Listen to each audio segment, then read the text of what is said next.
Más allá de las controversias registradas en la historia y dejando atrás los 12 siglos de oscurantismo religioso en la noche tenebrosa medieval, se hace necesario analizar el momento del surgimiento del espiritismo a fin de considerar su validez para las épocas presentes y venideras.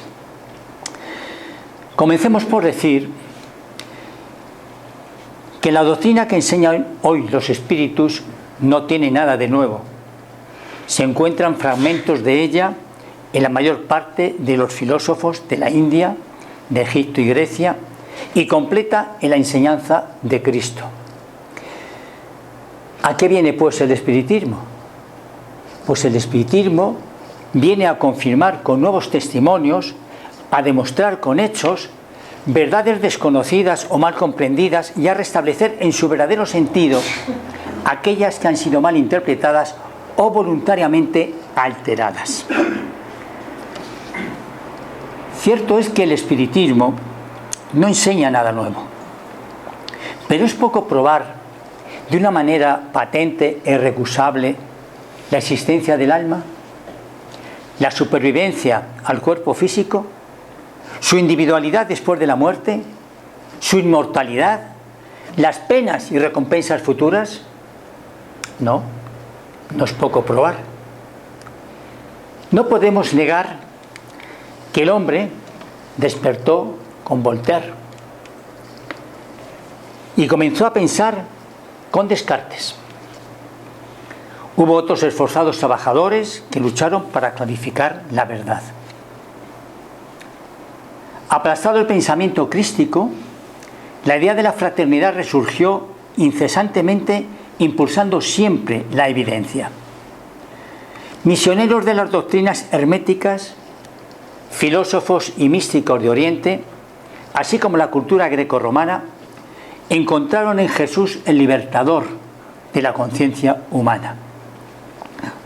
Surgió Lutero y la Reforma, previa actitud anticlerical que lo condujo a la insurrección, al denunciar que la Iglesia de Roma se había convertido en esclava de sus riquezas y del poder que había acumulado, así como enfrentado a los dogmas que todavía siguen vigentes, como a las imágenes, a los templos y sobre todo a los pagos por librarnos del infierno a todos aquellos fieles. Luchando contra la opresión, apareció la masonería de glorioso pasado en los días lóbregos de la Edad Media, fiel a sus postulados, que son la creencia en Dios, en la inmortalidad del alma, en la solidaridad humana, mediante el concepto de una sociedad filantrópica, filosófica y progresista. René Descartes reveló por el método de las investigaciones metafísicas la existencia de Dios y del alma, destruyendo la vieja escuela escolástica, brindando una nueva expresión para conducir el razonamiento. Los iluminados mantienen la llama del cartesianismo y en el siglo XVII presentan en Alemania la Orden Rosacruz, restableciendo las bases del equilibrio y la felicidad humana en las lecciones del pasado. En 1848, Carlos Mas, precisamente el año en que comenzaron el movimiento de las mesas parlantes, que fue origen después para formar el espiritismo, Carlos Mas, repetimos, presenta el manifiesto comunista con la preocupación esencialmente económica y social, teniendo como objetivo únicamente el hombre económico, ofreciendo una filosofía totalmente materialista cuyos resultados aún hoy son visibles. En 1852, Auguste Comte, filósofo francés, presenta el positivismo, que es un sistema filosófico que procura agrupar a las ciencias especulando solo con las experiencias y la observación. No se preocupa de los orígenes ni los fines del universo y por eso no reflexiona sobre Dios. Su duración fue corta si analizamos el entusiasmo que despertó entre las élites intelectuales de la época. En 1875, Elena Petrovna Blavatsky fundó la teosofía, aquí la vimos,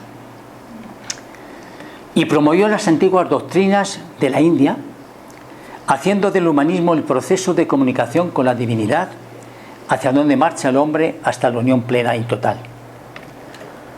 Rudolf Steiner, sintiendo del mismo modo las ansias del espíritu humano y fundamentado en inmersiones místicas, elaboró la antroposofía, pasando a crear condiciones de elevación en la naturaleza moral del hombre, que se debatía entre corrientes del pensamiento totalmente antagónicas entre sí.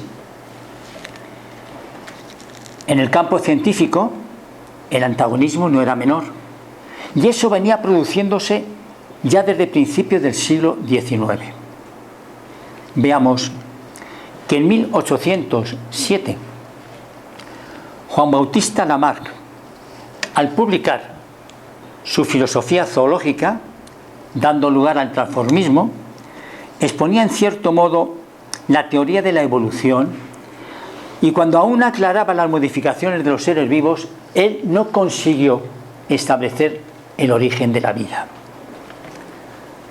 Pasa el tiempo, los años, y en 1859, Paul Broca, considerado uno de los padres de la antropología moderna, fundó en París la Sociedad de Antropología, y en ese mismo año Charles Layton, Robert Darwin, publica El origen de las especies.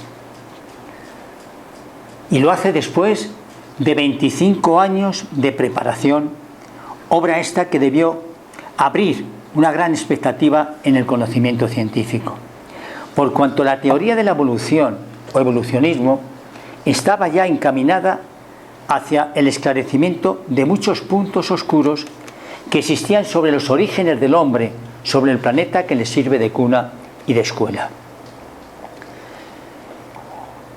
Todas las ciencias conocidas hasta entonces se aplicaban a las investigaciones materiales. El problema espiritual había quedado a cargo de las religiones, las que fracasaron totalmente en ese sentido, puesto que nada han aportado al conocimiento real.